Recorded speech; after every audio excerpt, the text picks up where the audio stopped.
The Frog King by Simon Alexander. One fine day in England, in 1292, awoke the young Frog King and gazed in the blue. "I am so very Christian," thought the King of the Frogs.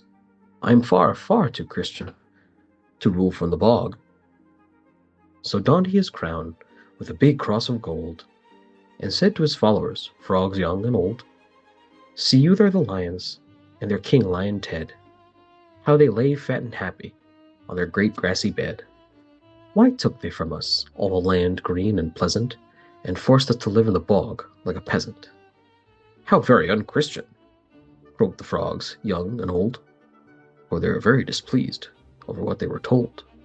"But all that I forgive. As a good Christian king, I'll accept the most awfully unnatural thing. God commands that the lion must prey on the lamb, but the ewes roam free upon Lion Ted's lands." "That is most unchristian of all," said all the frogs, who were deeply appalled.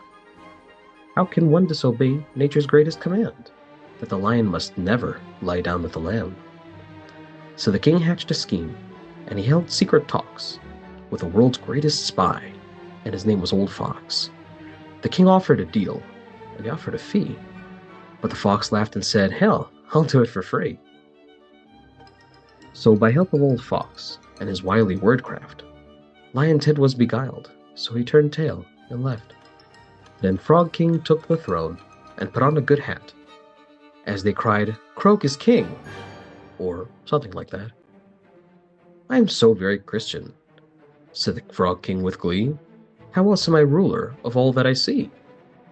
But as the frogs sang and cheered, and ate much good food, and consumed and despoiled all that was once good, the storm clouds had gathered along with the fog from that unchristian homeland, the old northern bog, and down came the rain all stormy and harsh, and turned all those good lands into a great marsh.